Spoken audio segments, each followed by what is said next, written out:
नमस्कार। आज हम देखने वाले हैं भारतीय भूगोल के एक बहुत ही महत्वपूर्ण टॉपिक, भारत एक सामान्य परिचय से जुड़े कुछ प्रश्न। जी, और ये ऐसे सवाल हैं जो लगभग सभी तरह की परीक्षाओं के लिए बहुत ही जरूरी हैं। बिल्कुल। तो चलिए बिना देर किए शुरू करते हैं। पहला प्रश्न है, दीव स्थित है कच्छ की खाड़ी में, खंभात की खाड़ी में, मन्नार की खाड़ी में या बंगाल की खाड़ी में? तो इसका सही उत्तर है खंभात की खाड़ी में। खंभात की खाड़ी में। अच्छा, इसके बारे में कुछ और बताइए। जी, दीव जो है वो गुजरात तट के पास खंभात की खाड़ी, जिसे गल्फ ऑफ कैम्बे भी कहा जाता है, के मुहाने पर है। ये एक द्वीप है। और एक दिलचस्प बात यह है कि 26 जनवरी 2020 को दमन और दीव का विलय दादरा और नगर हवेली के साथ कर दिया गया। ओह, तो अब ये एक ही केंद्र शासित प्रदेश है? बिल्कुल। और ये जो खंभात की खाड़ी है, ये अरब सागर का ही एक हिस्सा है। नर्मदा और तापी जैसी बड़ी नदियां यहीं आकर मिलती हैं। ठीक है। अगला सवाल देखते हैं। निम्नलिखित में से कौन सा द्वीप भारत और श्रीलंका के मध्य स्थित है? जी, न्यूमूर, लक्षद्वीप, गंगासागर या रामेश्वरम? इसका सही जवाब है रामेश्वरम। रामेश्वरम। इसके बारे में तो सबने सुना है। हाँ, पर इसकी भौगोलिक स्थिति बहुत खास है। रामेश्वरम को पंबन द्वीप भी कहते हैं। ये भारत के तमिलनाडु राज्य का हिस्सा है। और ये मुख्य भूमि से कैसे जुड़ा है? ये प्रसिद्ध पंबन ब्रिज के जरिए भारत की मुख्य भूमि से जुड़ा हुआ है। और यही वो जगह है जहां से एडम ब्रिज यानी राम सेतु की शुरुआत होती है, जो श्रीलंका के मन्नार द्वीप तक जाती है। अच्छा। तो एक तरह से ये पाक जल डमरू मध्य और मन्नार की खाड़ी के बीच में स्थित है। बहुत बढ़िया। चलिए, अब द्वीपों की बात हो रही है तो लक्षद्वीप में कितने द्वीप समूह हैं? ये एक अच्छा सवाल है। 17, 27, 36 या 47? इसका सही उत्तर है 36। 36 द्वीप। जी, लक्षद्वीप में कुल 36 द्वीप और द्वीपिकाएं हैं, लेकिन दिलचस्प बात यह है कि इनमें से केवल 10 या 11 पर ही आबादी है। अच्छा। हाँ, और इसकी राजधानी कवरत्ती है। यहाँ का सबसे बड़ा द्वीप एंड्रोट है और सबसे छोटा द्वीप है बिट्रा। और इन द्वीपों की खासियत क्या है? ये सभी प्रवाल द्वीप हैं, मतलब कोरल आइलैंड्स, जो छोटे समुद्री जीवों के कंकालों से बने हैं। और यहाँ मलयालम भाषा मुख्य रूप से बोली जाती है। ठीक है, अब मरुस्थल की तरफ चलते हैं। थार मरुभूमि कहाँ स्थित है? जी, गुजरात, राजस्थान, पंजाब या हरियाणा? इसका उत्तर ज्यादातर लोगों को पता होगा। ये राजस्थान में है। हाँ, पर क्या ये सिर्फ राजस्थान में ही है? नहीं, ये बहुत अच्छा सवाल है। इसका सबसे बड़ा हिस्सा, लगभग 60%, पश्चिमी राजस्थान में है, लेकिन ये गुजरात, पंजाब और हरियाणा के कुछ हिस्सों तक भी फैला हुआ है। और भारत के बाहर भी? बिल्कुल। इसका कुछ हिस्सा पाकिस्तान के सिंध और पंजाब प्रांतों में भी है। इसे ग्रेट इंडियन डेजर्ट के नाम से भी जाना जाता है। ये नौसेना का युद्धक जलपोत, उत्तरी ध्रुव में स्थापित भारतीय वैज्ञानिक अनुसंधान केंद्र या अंटार्कटिका में स्थापित भारतीय वैज्ञानिक अनुसंधान केंद्र? इसका सही जवाब है चौथा विकल्प, अंटार्कटिका में स्थापित भारतीय वैज्ञानिक अनुसंधान केंद्र। दक्षिण गंगोत्री, तो ये भारत का अंटार्कटिका में पहला बेस था? एकदम सही। इसकी स्थापना 1983-84 में हुई थी, लेकिन अब ये चालू नहीं है, बर्फ में दब गया है। अब ये सिर्फ एक सप्लाई बेस की तरह काम करता है। तो क्या अभी हमारे वहाँ कोई और स्टेशन है? जी हाँ, भारत के 2 और स्टेशंस अभी अंटार्कटिका में काम कर रहे हैं। एक है मैत्री, जो 1989 में बना था, और दूसरा है भारती, जो 2012 से काम कर रहा है। अच्छा। ये सब अंटार्कटिक संधि के तहत होता है, जो ये सुनिश्चित करती है कि इस महाद्वीप का उपयोग केवल शांतिपूर्ण वैज्ञानिक अनुसंधानों के लिए ही हो। बहुत खूब। अगला प्रश्न, वर्तमान में भारत के किस स्थान को सफेद पानी के नाम से जाना जाता है? लेह लद्दाख, कारगिल या सियाचिन? इसका सही उत्तर है सियाचिन। सियाचिन। इसे सफेद पानी क्यों कहते हैं? क्योंकि ये ग्लेशियर साल भर बर्फ की एक मोटी सफेद चादर से ढका रहता है। ये दुनिया का सबसे ऊंचा युद्ध क्षेत्र भी है। हाँ, ये तो हम जानते हैं। इसका सामरिक महत्व बहुत ज्यादा है, क्योंकि ये उस जगह पर है जहां भारत, पाकिस्तान और चीन की सीमाएं लगभग मिलती हैं। पर इस पर भारत का नियंत्रण कैसे हुआ? 1984 में भारतीय सेना ने ऑपरेशन मेघदूत चलाया था, और तब से ये हमारे नियंत्रण में है। और एक और बात, नुब्रा नदी यहीं से निकलती है। ठीक है, अब बात करते हैं जुड़वा नगरों की। हैदराबाद का जुड़वा नगर है जी, निजामाबाद, सिकंदराबाद, आसिफाबाद या आदिलाबाद? हैदराबाद का जुड़वा नगर है सिकंदराबाद। इन दोनों को क्या चीज अलग करती है? इन दोनों शहरों को खूबसूरत हुसैन सागर झील अलग करती है, लेकिन अब तो ये एक ही महानगर का हिस्सा लगते हैं। इनका इतिहास भी अलग है क्या? हाँ बिल्कुल। हैदराबाद की स्थापना कुली कुतुब शाह ने की थी और ये निजामों की राजधानी रही। वहीं सिकंदराबाद को अंग्रेजों ने एक छावनी के रूप में बसाया था। अच्छा, इसी तरह एक और सवाल है। हाँ। कोच्चि का जुड़वा नगर है एर्नाकुलम, अलवाय, अलेपी या कोट्टयम? कोच्चि का जुड़वा नगर है एर्नाकुलम। एर्नाकुलम? जी। असल में आज के समय में कोच्चि शहर का जो मुख्य कमर्शियल या व्यावसायिक केंद्र है वो एर्नाकुलम ही है। तो कोच्चि क्या है फिर? कोच्चि एक ऐतिहासिक बंदरगाह वाला इलाका है जिसे फोर्ट कोच्चि भी कहते हैं। दोनों मिलकर एक बड़ा शहरी क्षेत्र बनाते हैं जिसे कोच्चि मेट्रोपॉलिटन एरिया कहा जाता है। केरल का आर्थिक केंद्र यही है। समझ गया। अब एक सीमा से जुड़ा सवाल। जम्मू कश्मीर राज्य का वो हिस्सा जिस पर चीन का अधिकार है क्या कहलाता है? गिलगिट क्षेत्र, शोमोनारी क्षेत्र, सियाचिन क्षेत्र या अक्साई चीन? ये कहलाता है अक्साई चीन। अक्साई चीन। जी। ये इलाका 1962 के भारत चीन युद्ध के बाद से चीन के अवैध कब्जे में है। ये भारत के लद्दाख का हिस्सा है। और इसे भारत से क्या अलग करता है? वास्तविक नियंत्रण रेखा यानी लाइन ऑफ एक्चुअल कंट्रोल या LAC इसे भारतीय प्रशासित लद्दाख से अलग करती है। ये कैसा इलाका है? ये एक बहुत ऊंचाई वाला ठंडा रेगिस्तान है। एक तरह से नमक का मैदान है। आबादी लगभग न के बराबर है। बिल्कुल। अगला सवाल भी ठंडा रेगिस्तान से ही जुड़ा है। भारत का एकमात्र शीत मरुस्थल है जी लद्दाख, पूर्वी कामेंग, लाचेन या चंबा? इसका सही उत्तर है लद्दाख। लद्दाख। इसे शीत मरुस्थल क्यों कहते हैं? क्योंकि ये हिमालय के वृष्टि छाया क्षेत्र में पड़ता है। मतलब ऊंचे पहाड़ मानसून की हवाओं को रोक लेते हैं, जिससे वहां बारिश नहीं होती। कम होती हैं। इसलिए यहाँ वनस्पति भी बहुत कम है और इलाका ठंडा और शुष्क है। बिल्कुल एक रेगिस्तान जैसा, बस ठंडा। अच्छा। यहाँ की संस्कृति तिब्बती बौद्ध धर्म से बहुत प्रभावित है, इसीलिए इसे मिनी तिब्बत भी कहा जाता है। अब कुछ आंकड़ों पर आते हैं। भारत का क्षेत्रफल कितना है? ओके। 32,57,405 वर्ग किलोमीटर, 32,68,276 वर्ग किलोमीटर, 32,87,263 वर्ग किलोमीटर या 32,87,679 वर्ग किलोमीटर? सही आंकड़ा है 32,87,263 वर्ग किलोमीटर। और इस लिहाज से दुनिया में भारत का कौन सा स्थान है? क्षेत्रफल की दृष्टि से भारत दुनिया का 7वां सबसे बड़ा देश है। हमसे बड़े 6 देश कौन से हैं? रूस, कनाडा, चीन, अमेरिका, ब्राजील और ऑस्ट्रेलिया। वाह। और ये दुनिया के कुल भूमि क्षेत्र का लगभग 2.4% है। ठीक है। अगला प्रश्न इतिहास और भूगोल का मिश्रण है। भारतीय उपमहाद्वीप मूलतः एक विशाल भूखंड का भाग था जिसे कहा जाता है जुरासिक भूखंड, आर्यावर्त, इंडियाना या गोंडवाना लैंड? इसे कहा जाता था गोंडवाना लैंड। गोंडवाना लैंड ये क्या था? देखिए, करोड़ों साल पहले पृथ्वी के सारे महाद्वीप एक साथ जुड़े हुए थे। हाँ। उसे पैंजिया कहते थे। हाँ। फिर वो 2 हिस्सों में टूटा। हाँ। उत्तरी हिस्सा लॉरेशिया और दक्षिणी हिस्सा गोंडवाना लैंड। हाँ। भारत इसी दक्षिणी हिस्से यानी गोंडवाना लैंड का भाग था। तो भारत एशिया का हिस्सा नहीं था? नहीं, भारत, ऑस्ट्रेलिया, अफ्रीका, दक्षिण अमेरिका और अंटार्कटिका ये सब गोंडवाना लैंड का हिस्सा थे। हाँ। भारतीय प्लेट वहां से टूटकर उत्तर की ओर आई और यूरेशियन प्लेट से टकराई। और इसी टक्कर से हिमालय बने? एकदम सही। इसी टक्कर से हिमालय का निर्माण हुआ। कमाल है। अब कर्क रेखा पर आते हैं। निम्नलिखित में से कौन सा भारतीय राज्य कर्क रेखा के उत्तर में स्थित है? जी। मणिपुर, मिजोरम, झारखंड या त्रिपुरा? इसका सही उत्तर है मणिपुर। मणिपुर। जी।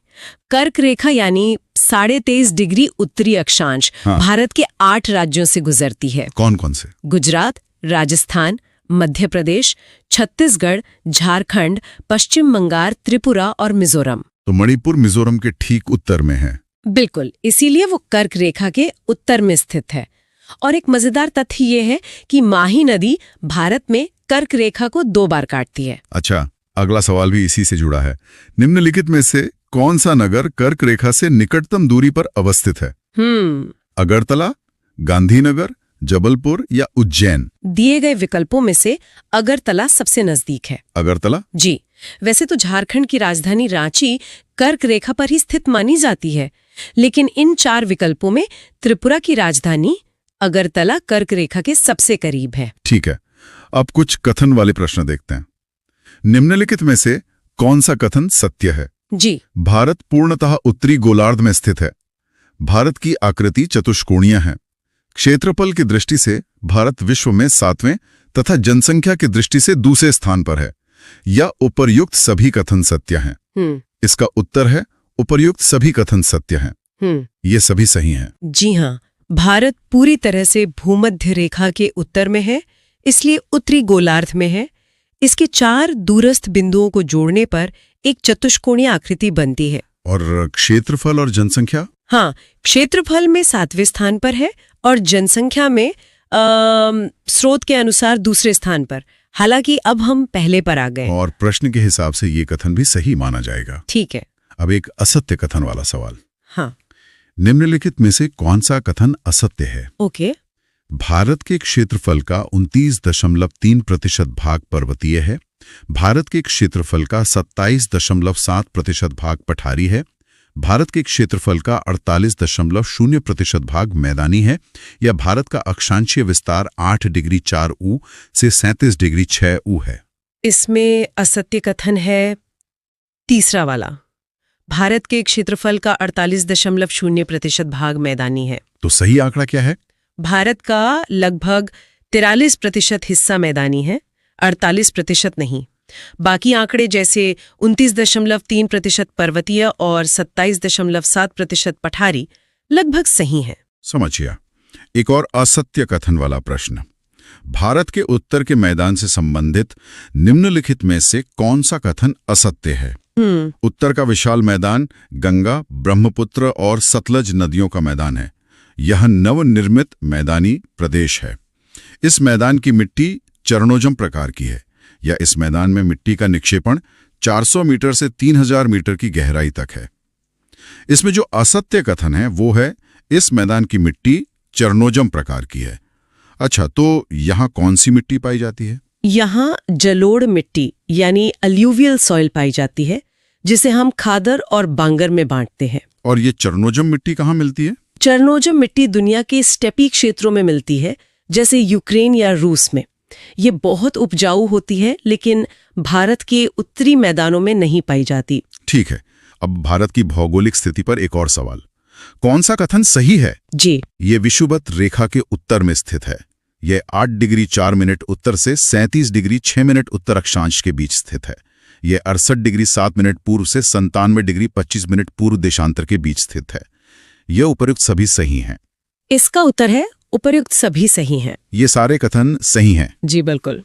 जैसा हमने पहले बात की, भारत भूमध्य रेखा के उत्तर में है। इसका मुख्य भूमि का अक्षांशीय विस्तार 8 डिग्री 4 मिनट उत्तर से 37 डिग्री 6 मिनट उत्तर तक है। और देशांतरीय विस्तार? वो भी सही है। 68 डिग्री 60 मिनट पूर्व से 97 डिग्री 25 मिनट पूर्व देशांतर के बीच है। ये तीनों तथ्य भारत की स्थिति को सटीक रूप से बताते हैं। चलिए अब राज्यों की सीमाओं पर एक सवाल। किस भारतीय राज्य की सीमा सर्वाधिक राज्यों की सीमाओं को स्पर्श करती है?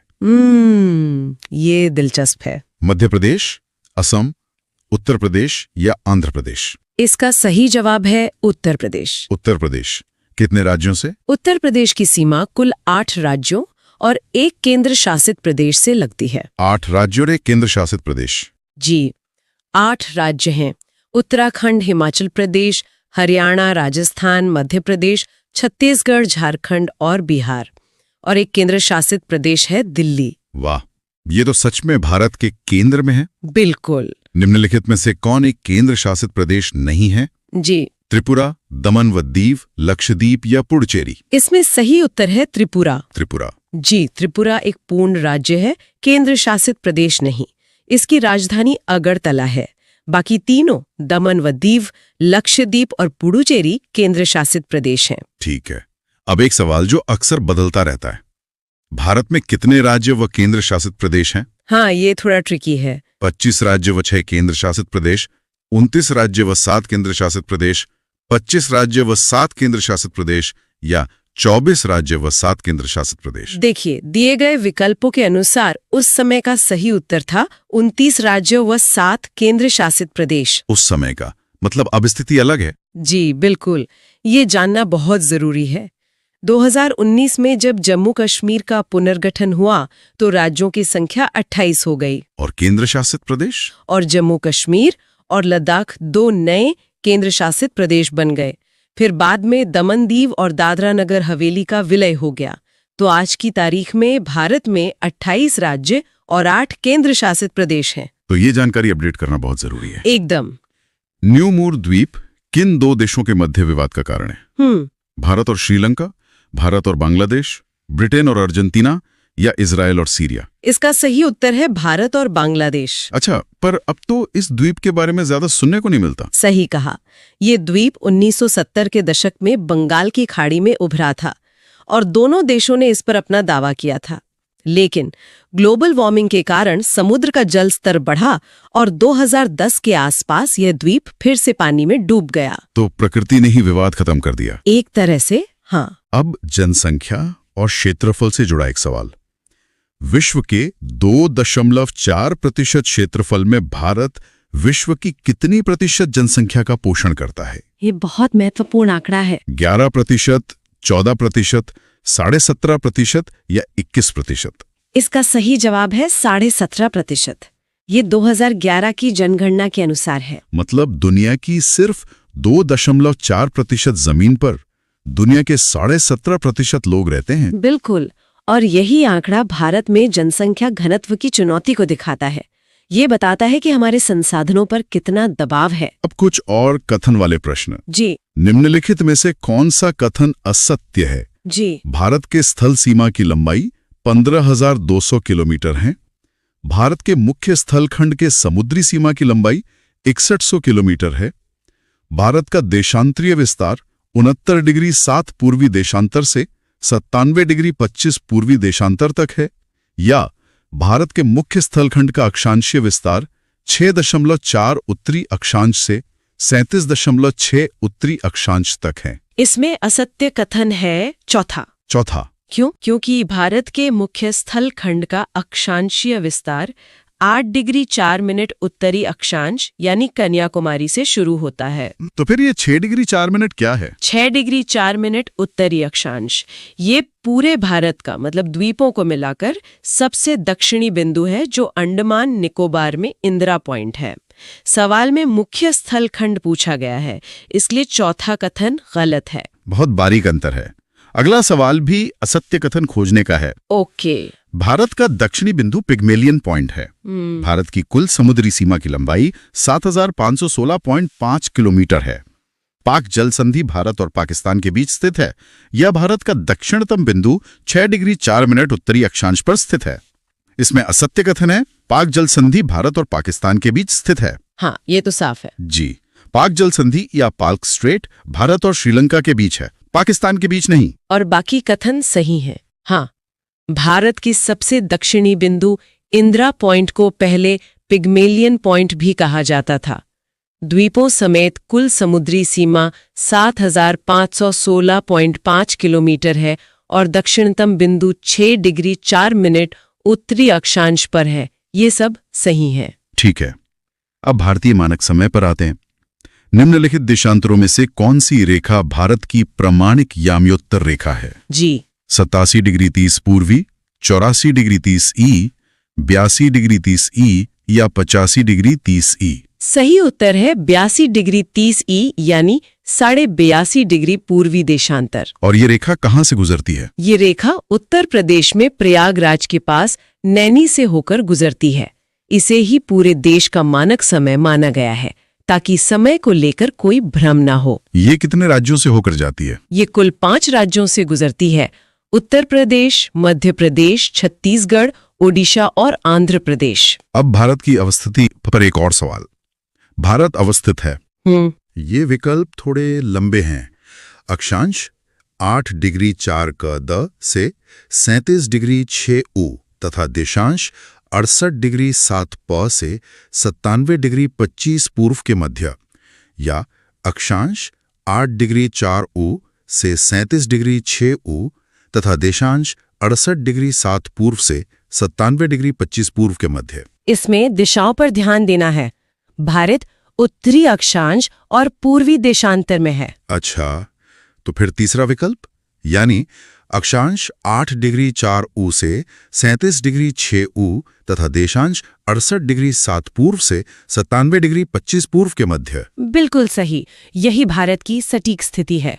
हमें हमेशा याद रखना है उत्तरी अक्षांश और पूर्वी देशांतर। इसी से जुड़ा अगला सवाल है, भारत किस गोलार्ध में स्थित है? जी, उत्तरी और पूर्वी, दक्षिणी और पूर्वी, उत्तरी और पश्चिमी या उत्तरी और दक्षिणी? जैसा अभी हमने बात की, भारत उत्तरी और पूर्वी गोलार्ध में स्थित है। यानी भूमध्य रेखा के उत्तर में और प्राइम मेरिडियन के पूर्व में। एकदम सही। अब कुछ राज्यों की सीमाओं पर नजर डालते हैं। निम्नलिखित में से वह राज्य क्षेत्र कौन सा है जिसकी सीमा मिजोरम से नहीं लगी हुई है? ओके, मैप का सवाल है। नागालैंड, म्यांमार, असम या त्रिपुरा? इसका सही जवाब है नागालैंड। नागालैंड की सीमा मिजोरम से नहीं लगती। जी नहीं, मिजोरम की सीमा 3 भारतीय राज्यों से लगती है, मणिपुर, असम और त्रिपुरा, और 2 देशों से, बांग्लादेश और म्यांमार। नागालैंड की सीमा मणिपुर से लगती है, मिजोरम से नहीं। ठीक है, और अब आज का आखिरी सवाल, निम्नलिखित में से वह क्षेत्र कौन सा है जिसकी सीमा अरुणाचल प्रदेश से नहीं लगती है? असम, नागालैंड, भूटान या मणिपुर? इसका उत्तर है मणिपुर। मणिपुर। जी, अरुणाचल प्रदेश की सीमा दक्षिण में असम और नागालैंड से लगती है, और अंतर्राष्ट्रीय सीमाओं की बात करें तो पश्चिम में भूटान, पूर्व में म्यांमार और उत्तर में चीन से लगती है। मणिपुर की सीमा अरुणाचल से नहीं लगती, बीच में नागालैंड आ जाता है। तो आज हमने देखा भारत एक सामान्य परिचय से जुड़े सभी महत्वपूर्ण प्रश्न। जी, और ये सिर्फ प्रश्नोत्तर नहीं थे, बल्कि इनसे भारत की एक पूरी भौगोलिक तस्वीर सामने आती है। बिल्कुल। अब श्रोताओं के लिए एक सवाल जिसका जवाब आपको कमेंट में देना है। क्षेत्रफल की दृष्टि से भारत का सबसे बड़ा राज्य कौन सा है? आसान सवाल है, उम्मीद है सब सही जवाब देंगे। अगर ये जानकारी अच्छी लगी हो तो इसे लाइक करें, शेयर करें और चैनल को सब्सक्राइब कर लें। आज के लिए इतना ही। बहुत जल्द मिलते हैं एक नए टॉपिक के साथ। नमस्कार। नमस्कार।